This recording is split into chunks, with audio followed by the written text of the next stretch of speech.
Good day mga katrabaho, dito naman tayo sa ating panibagong project at siyempre mga katrabaho, ang ating project ay Cyclone Wire at kilala sa atin na Interlink at siyempre gawa tayo ng frame. Ayan mga katrabaho, isang frame. Stainless yan mga katrabaho. Kasi ang nilagyan natin ito mga katrabaho ay dito tayo sa tabing dagat kaya stainless lahat ng materialis na ating ginagamit. Yan mga katrabaho, ang GI pipe na tubo, stainless yan. Saka yan ang interlink at shafting, stainless shafting. Yan mga katrabaho. Tinuhog natin mga katrabaho para di lumaylay at mahigpit siya mga katrabaho. At yan ang ating winilding yung dulo mga katrabaho para mahigpitan natin mga katrabaho. Dulo muna mga katrabaho at saka puputulin natin yan sa kabila.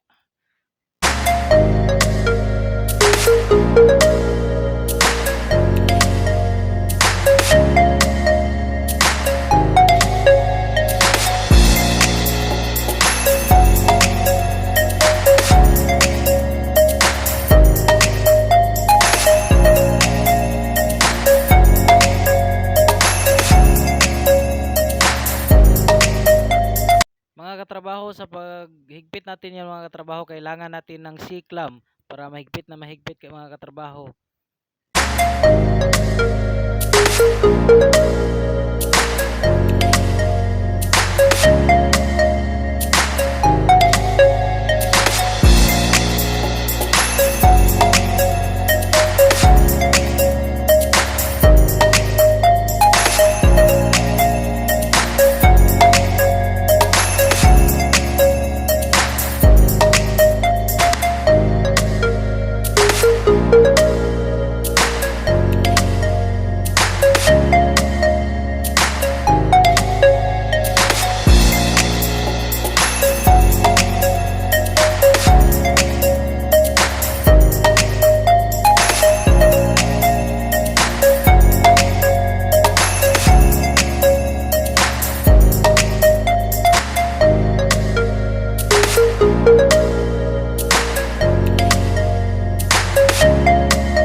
Diyan sa dulo mga katrabaho, ating pinutol mga katrabaho. Ganyan lang pagputol mga katrabaho. Gamitan natin ng plies.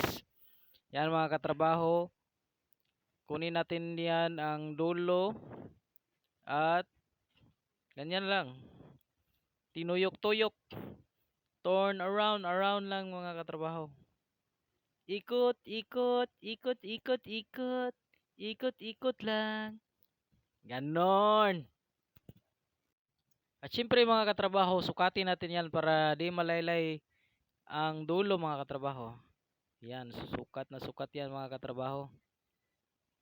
Yan mga katrabaho, stainless yan lahat mga katrabaho. Pati ang cyclone wire natin mga katrabaho, stainless yan.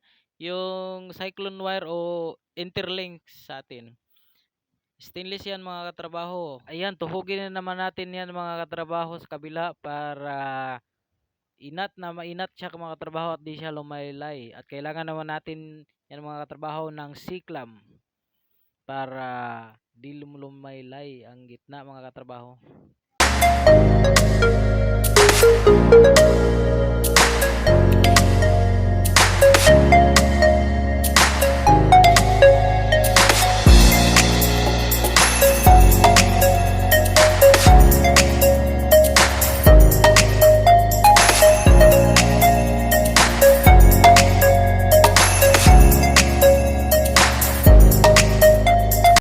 Siyempre mga katrabaho, winilding na naman natin mga katrabaho at ginamitan na naman natin ng C-clamp para inat na inat siya mga katrabaho. Shout out pala sa aking kasama mga katrabaho, Nicolas Carpio, yan, gwapong gwapo mga katrabaho, at John Paul Espina mga katrabaho. Alright.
Yan sa gilid mga katrabaho, same process pa rin mga katrabaho. Tusukin naman natin yan. Dalawang gilid yan mga katrabaho. Bali frame ang kinalabasan yan mga katrabaho. Dugtong-dugtong lang mga katrabaho. Ayan, para inat na inat. At walang laylay talaga mga katrabaho. Basic lang to mga katrabaho. Very basic. Pag natutunan mo na to kung paano ikabit ang cyclone wire o interlink mga katrabaho.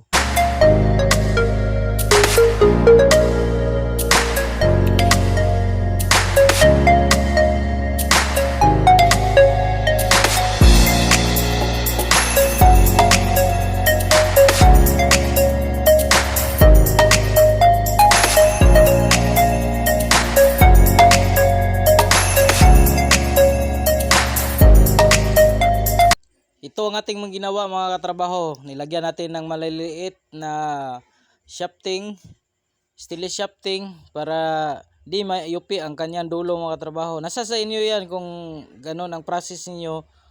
Kasi ang stainless na interlink natin mga katrabaho ay di talaga madaling mayupi yung dulo niyan. Hindi katulad ng mga ordinary na interlink na pwedeng idikit mo yan. Mayupi lang sa kanya lang mayupi. Ito mga katrabaho ay solid na solid, kaya ganyan ang ating ginawa. Nilagyan natin ng maliit na stainless shafting para gawing kumbaga paa niya mga katrabaho, para di masira ang kanyang dulo at maganda naman tingnan mga katrabaho.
Diyan sa kabila mga katrabaho, same process pa rin mga katrabaho. Ganyan.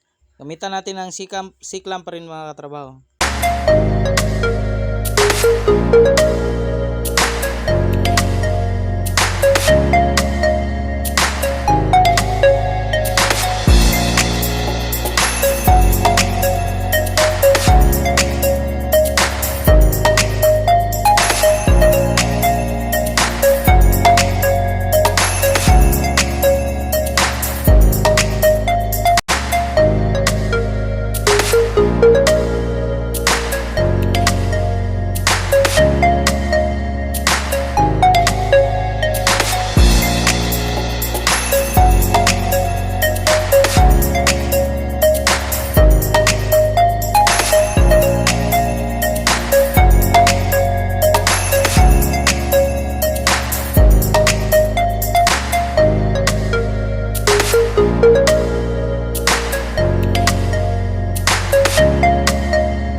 Ayan, tapos na mga katrabaho at kinabit na natin mga katrabaho.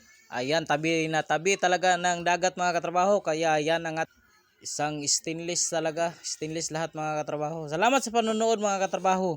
At paki-like naman ang aking video.